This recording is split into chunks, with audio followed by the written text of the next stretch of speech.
sehari-hari mayoritas cenderung manusia, terlebih di era zaman-zaman terakhir ini, terhadap harta yang notabene hampir mayoritas menjadi sandaran di dalam kebutuhan hidup. Sampai-sampai ada sebuah istilah dulu, ada harta abang sayang, nggak ada harta abang. Istilah dari siapa? Istilah dari seorang perempuan yang tidak soleh, tapi perempuan di Blok Sawam, alhamdulillah, solehah, suaminya juga soleh. Makanya salah satu mutiara hikmah dari ayat Al-Hakumut Takatsur yang teksnya adalah sebuah khobar, sebuah berita yang di dalamnya terkandung sebuah renungan, sebuah nasihat. Sebagai orang yang beriman, menanggapi keberadaan harta dan ketiadaan harta, endingnya adalah harus menjadi sebuah kebaikan.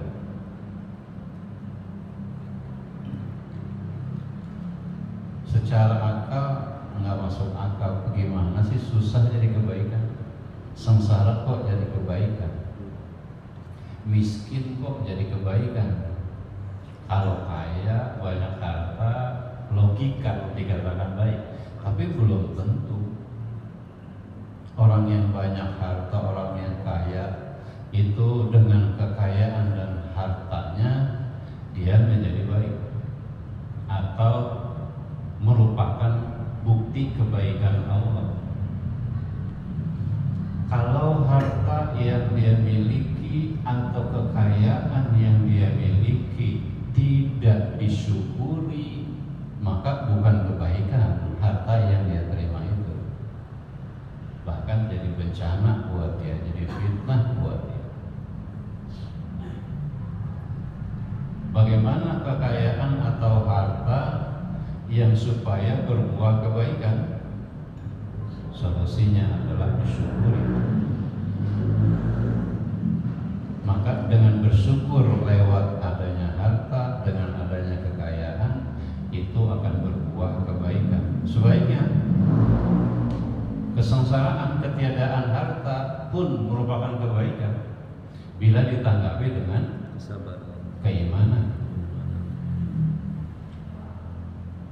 Ketiadaan harta ditanggapi dengan keimanan, maka orang itu akan menerapkan sebuah sifat sabar, senang bersyukur, susah bersabar. Ada harta dia bersyukur, dia tiada ada harta dia bersabar. Syukur dan sabar adalah dua sifat yang dimuliakan oleh Allah Subhanahu wa Ta'ala. Bahkan nyaris innama yuwaffas sabiruna ujurahum bil ghairi hisab.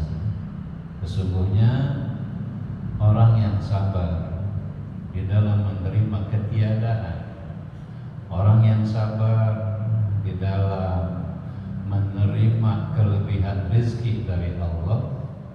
Karena yang lebih sulit sabar itu sebetulnya sabar dalam kekayaan.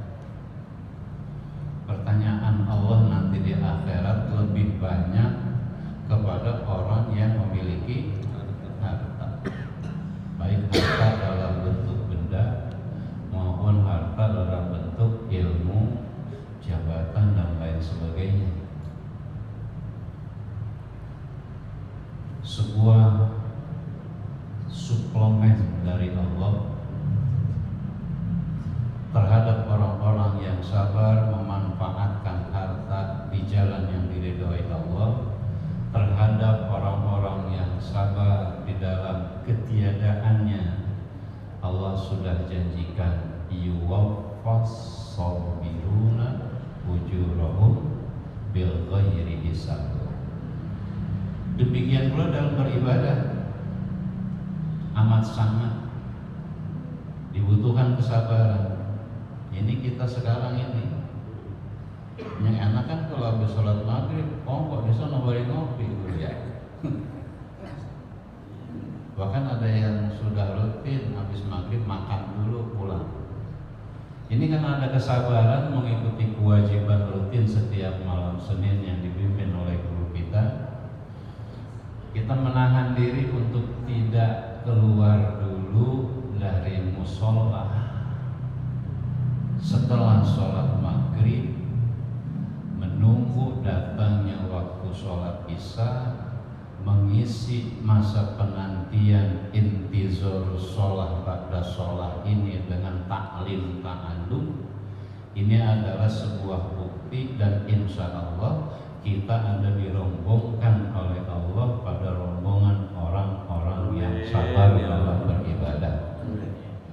Dan pahala menanti datangnya waktu sholat setelah melaksanakan sholat adalah sebuah amalan yang mulia, minimal termasuk satu dari 3 amalan yang akan menggugurkan kesalahan-kesalahan dan dosa-dosa kita.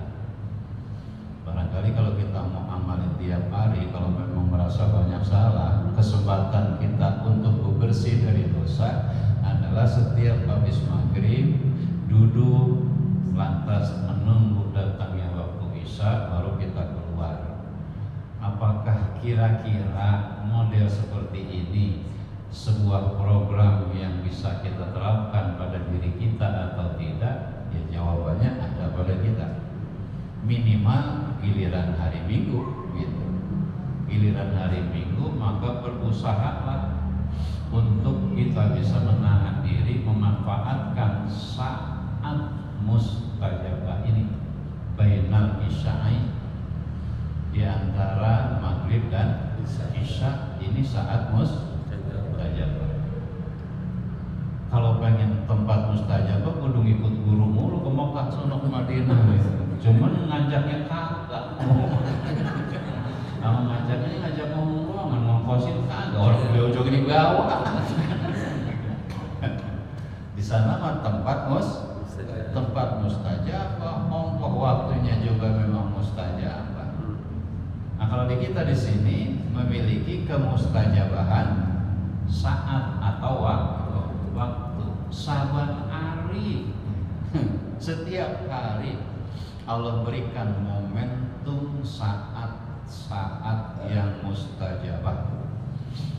Hanya kita lah yang memang kurang memperhatikan. Kalau bahasa Jepangnya kurang iyeng, kagak ngestoin saat-saat mustajabah yang Allah udah berikan peluang. Kalau di sepertiga malam barangkali memang makhluk langka. Ini benar apa memang dimajuin Jim ya? 3 menit ke depan. Berarti masih ada waktu 3 menit gitu ya. Kita makanya benar-benar lah Allah lah mengambil kita walas demi masa, demi waktu yang mustajabah banyak yang dia sia-siakan.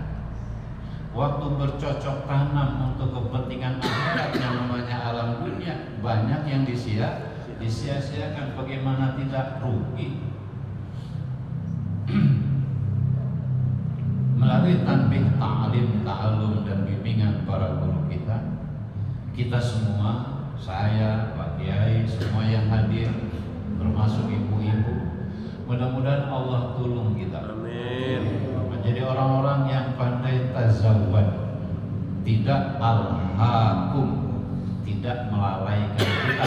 At-takasur, akan banyak harta, akan banyaknya waktu, banyaknya peluang yang kita buang percuma. Salah satu contohnya adalah antara maghrib dan isya, waktu yang mustajabah.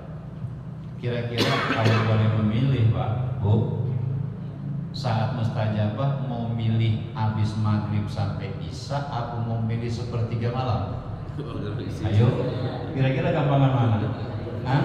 Entengan mana milih habis maghrib sampai isya apa milih sepertiga malam? Ya kalau buat Pak RW mah enteng dua-duanya kan emang itu Pak RW mah tukang nungguin waktu, tukang ngintek waktu lagi. Ya mudah-mudahan Allah tolong kita dapat memanfaatkan kesempatan dunia yang disebut mazro'atul juga di saat-saat mazro'ah ini betul-betul kita manfaatkan buat tazawwad, berbekal diri untuk persiapan kehidupan pindah dari alam dunia menuju alam barzakh baru ke alam akhirat. Apakah kira-kira mungkin nih model kita langsung ke akhirat nggak ke barzakh? Kira-kira? Atau memang kita langsung ngalamin barzahnya barzah masal? Siap nggak? Wallah, yang di Aceh aja begitu gitu dekat-dekat. Bagaimana ngalamin barzah masal?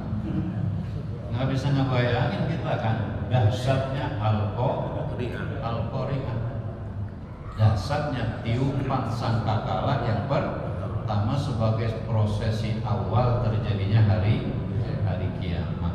Tinggal sekali lagi, apapun kondisinya ke depan tentang hancurnya dunia, tentang alam kubur, tentang akhirat, kalau kita sudah menjadi hamba yang disayangi Allah, kalau kita sudah memiliki bekal untuk menghadap Allah, kalau kita sudah meraih ridhonya Allah, insya Allah, kalau Allah sudah ridho dengan amalia yang ikhlas kita lakukan mengharap ridho Allah, maka aman kita. Radhiyallahu anhum wa radu an dzalika liman khasyiya rabbah. Sekaranglah saatnya kita khasyiya rabbah untuk meraih ridho Allah melalui kerinduan kita, keikhlasan kita di dalam beramal, di dalam sholat, di dalam taklim ta'allum, di dalam berzikir dan lain-lain sebagainya. Mudah-mudahan apa yang guru kita sampaikan dan saya bersambut untuk menemani apa yang beliau berikan kesempatan kepada saya. Pada akhirnya kita doakan guru-guru kita, para orang-orang tua kita yang menjadi paku bumi kita, agar Allah panjangkan umurnya, Allah sehatkan jiwa raganya, Allah berkahkan hidupnya. Kita juga sebagai